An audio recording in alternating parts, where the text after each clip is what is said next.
Hey guys, thanks for coming back. My name is MJ Clark. This is my review channel. I'm gonna do reviews on movies and on television shows or Netflix shows, Hulu shows, anything of that sort on this channel. So I'm very glad to have you back. Today, we're gonna be reviewing Ex Machina.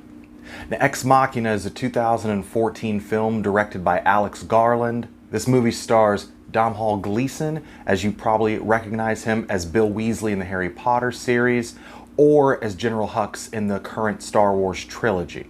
This movie also stars Alicia Vikander. She's currently most notable in her role as Lara Croft in the current live-action Tomb Raider movie franchise. This movie also stars Oscar Isaac, who is obviously known as Poe, of course, right now in the Star Wars franchise as well. So we've got ourselves quite an all-star cast here. Now, the thing I love about this movie is that it is very claustrophobic. There is something about this film where everything feels tight. It doesn't feel like there's much room to breathe. You get a couple of shots of them outside, in the wilderness, in the woods, but overall, this story takes place inside of this house. The main role of this film, Gleeson plays Caleb Smith. He happens to be a programmer of sorts, a software engineer for this type of search engine company. Now, as far as it's concerned, he gets emailed by Oscar Isaac's character, an eccentric billionaire who happens to have a few different technological secrets that he keeps under wraps in a very secluded location in his home, far off into a different country.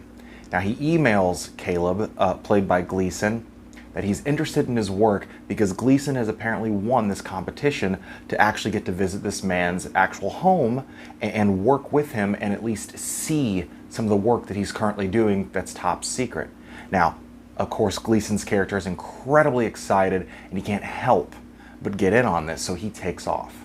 Now, Oscar Isaac plays the character Nathan Bateman. He's, of course, the CEO of this company that Caleb wins the actual, contest for. He goes off to this man's house. It's a gorgeous house in the middle of this forest. It's very secluded. It's not modern at all. It's far advanced beyond that. It's a very stunning location. You can tell that it was somewhat used with some practical effects, probably on a soundstage this house was most likely constructed on, and of course the different rooms. There's a little bit of CGI, but it's very hard to notice. Now, in the very beginning of their interaction, of course, Oscar Isaac's character reveals to Gleeson's character that he's in fact built a humanoid robot, artificial intelligence named Ava. And the whole reason he has actually brought him here is because he's trying to help give Ava a personality, trying to see what makes her tick and if he can make her as real as possible. Now, the big twist, as far as it is for Caleb, is that Oscar Isaac's character Bateman is testing him to see if he can get through these interactions and these tests and see past the fact that she is in fact so human looking and so real life looking that he doesn't get trapped inside of the subconscious human behaviors that he expects him to get caught in. The true test is to see if Gleeson's character can actually see her as just a robot and not get drawn in further.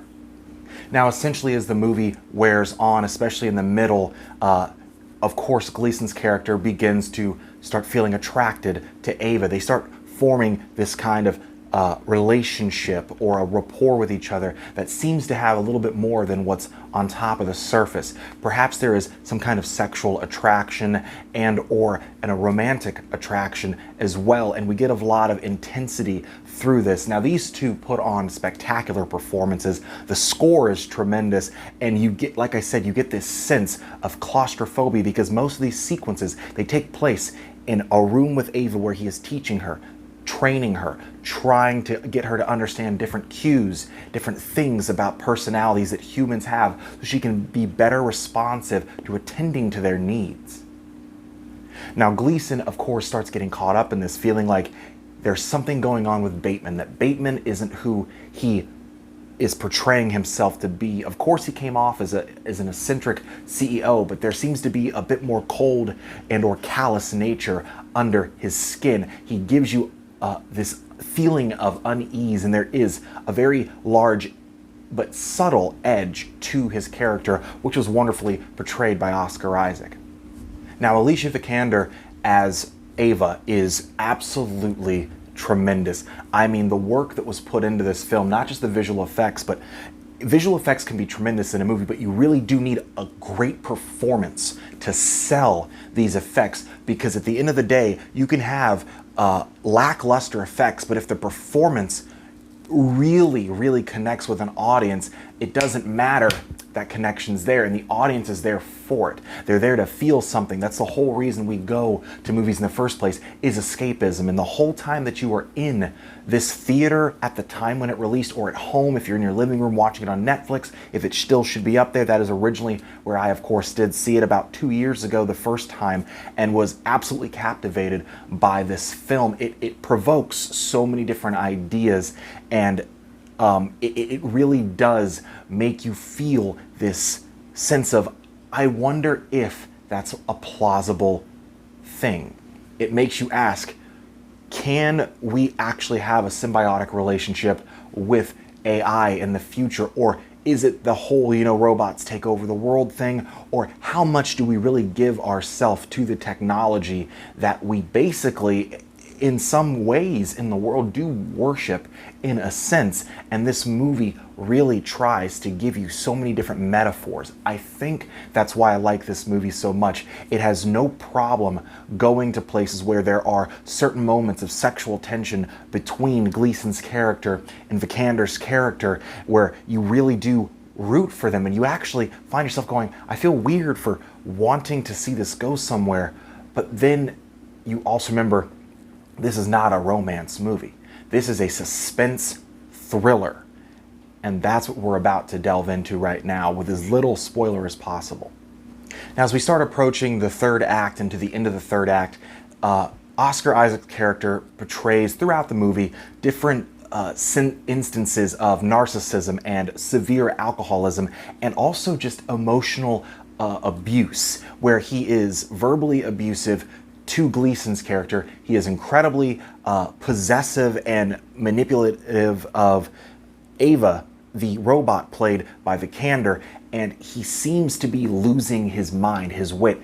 There seems to be some kind of jealousy, perhaps, that maybe he is forming by watching, and yes, watching because he spies on their interactions, the lessons and the different types of tests that, of course, Gleason is running with Ava, played by Vikander, and it feels so creepy, this out-of-body, watching somebody have their way with your work, as if Oscar Isaac feels a romantic possessiveness over Ava as well, but then we find out that's actually not the case.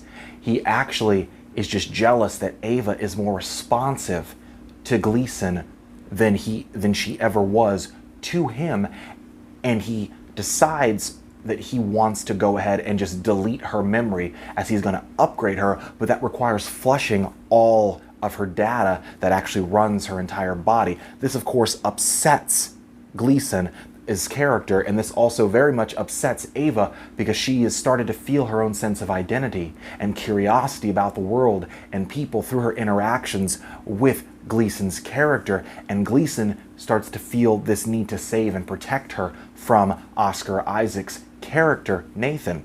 All in all, when it comes down to it, in the third act, I won't tell you how it really goes in case you haven't seen it. I recommend you watch this movie because it starts ramping up and you start to feel this sense of, have I been getting tricked the whole time? There is a major twist somewhere in this movie towards the end that I won't reveal to you, but there's major twists throughout. As you watch it, you almost feel like there's this weird type of perversion going on in the movie that you accept on one hand, but the other half, you are just like completely taken aback to the different lengths that these two male characters are willing to go to basically have this weird oversight on Ava. And it does not go well towards the end of the movie, for lack of a better term. Guys, all in all, thank you so much for stopping in today. I am going to go ahead and give Ex Machina an A.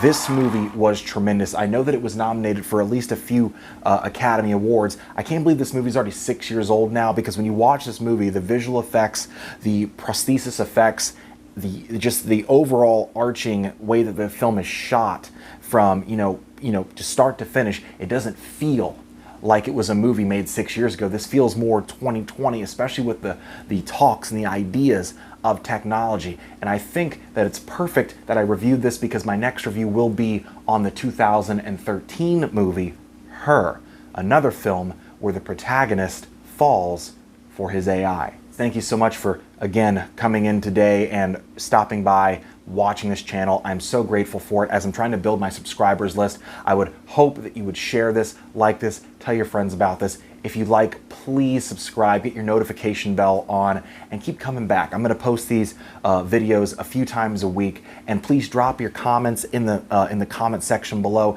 Give me your ideas of what you would like me to review, any movies that you think, or TV shows that you think, God, hey, would you please watch this or review this? Give me ideas. That's all I'm asking for, and I love it. I want to go ahead and just, really delve into these. I'm shouting out my friend John Jackson, who of course did in fact give me the actual ask of reviewing Ex Machina, and of course the film I'm going to review after this, Her, which stars Joaquin Phoenix and Scarlett Johansson.